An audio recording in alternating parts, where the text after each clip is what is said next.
right now from today's TMJ4.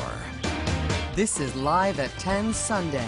And right now at 10, police searching for a suspect who attacked and tried to sexually assault a woman. Thanks for joining us. I'm Charles Benson. And I'm Shannon Sims. Now, the woman fought off her attacker and as he tried to drag her into the park. Todd Hicks is live in River West from that park where it all happened. Todd. Well, that woman is very likely alive tonight because of the help of some neighbors. A couple who live on this block heard screams coming from this playground and ran to help. Sounds of a ruckus coming from outside Shanette Thales' River West home that had her running to look outside.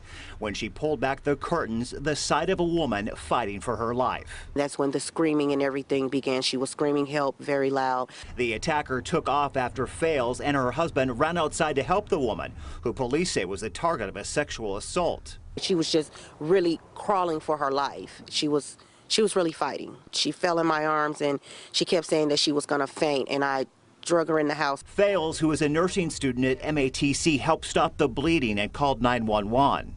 Police say that woman was walking down this street when the suspect grabbed her and tried to pull her into this park. It happened at the Snails Crossing playground near Bremen and Chambers. Police say they've identified a suspect, but they're not behind bars. The victim was hospitalized and suffered severe cuts and bruising to her face. Hearing who did this to her neighbor hasn't been arrested doesn't make Thales feel very safe. It just gives you a sense of being uncomfortable with your surroundings.